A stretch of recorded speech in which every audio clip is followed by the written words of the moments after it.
Tina, I want to ask you a couple questions about exemplars, if I could. Sure. You've brought exemplars to a couple of different school districts over the years. Mhm. Um, I understand you're continuing to use them now with your students and with your teachers. Tell me a little bit about how you're using them and some of the reactions you're getting from the students. So Exemplars in Norwalk is K through 8, and we've been using them heavily since I arrived. We've actually mapped out formative exemplars to be used for formative instructional purposes as well as summative on the pacing guides for every grade level K through 8.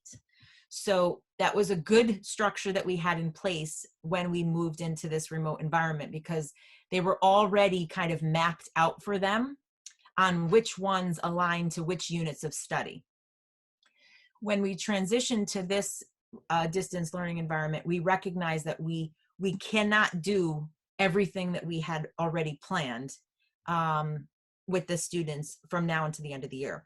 So what we decided was we're compacting the units in our pacing guide, and we took the exemplar task that was already identified in the unit, and that was our Monday intro task to kind of introduce the new learning that was coming up for the standard.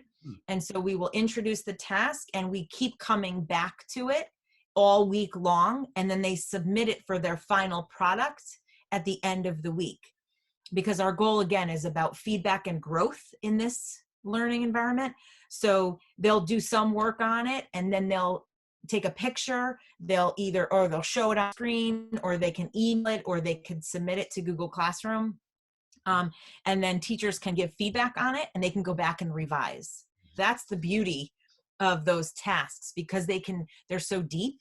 And you can constantly add to them and make more connections and use another strategy.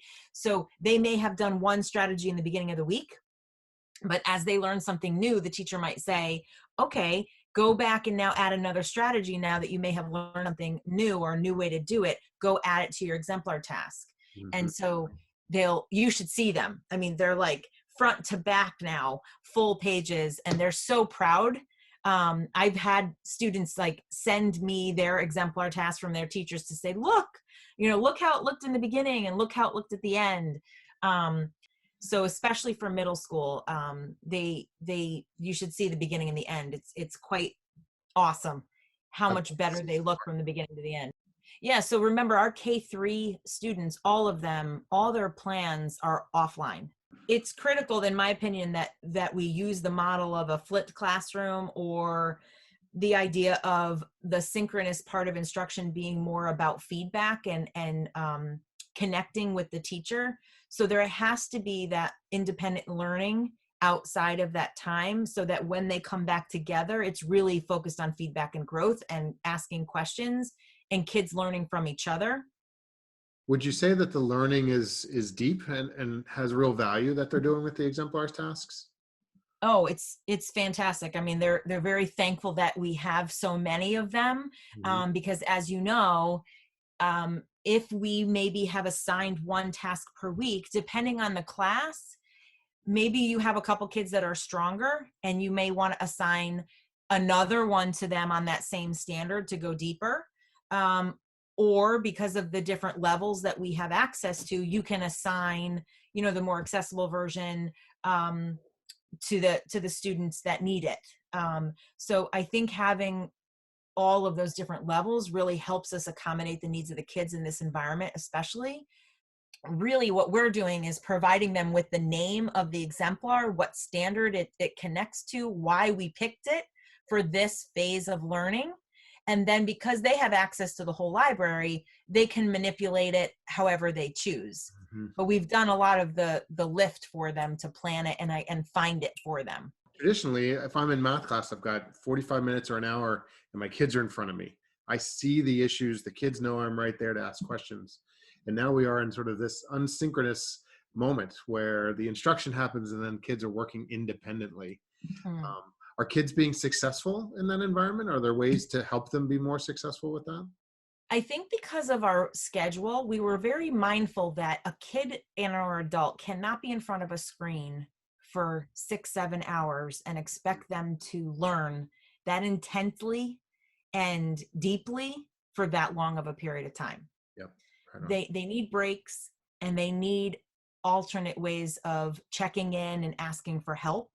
So our synchronous instruction is from 8 to 12 in the morning, Mm-hmm. and it's blocked out into 4 different blocks, 50 minutes a time at a stint. So you're going to learn math for 50 minutes. That's it. You're going to take a 10-minute break. You're going to come back, and we're going to do science now, right? So we're really chunking it out into 4 separate blocks every day. When noon comes around, then asynchronous instruction can start, which means we're done with live instruction right now. If you want to set up a conference with me, or we need to do a small group, if some of you are struggling with this concept in English or in math, we can come back and do a separate small group conversation if you want, or you can email me, or you can call me and we could talk it over the phone. But teachers are still helping their kids after noon, after 12 o'clock, if they need it, if they request it. Right now, the teachers and the students love the fact that they don't have to rush, that they can actually start on a task. Maybe they recognize that they don't know how to solve it all in the beginning, but as learning continues through the week, they can go back and revise and add learning to it before they submit it, right? So that's the beauty of those tasks, because they're so deep. And you can constantly add to them and make more connections and use another strategy. So they may have done one strategy in the beginning of the week, but as they learn something new, the teacher might say, okay, go back and now add another strategy. Now that you may have learned something new or a new way to do it, go add it to your exemplar task. I think this is incredibly valuable, because I think teachers and educators are scrambling as fast as they can to do good things for their kids. And the work I'm hearing from all the different educators is just truly amazing. Um, we can't thank teachers enough for what they're doing for our kids right now. Absolutely.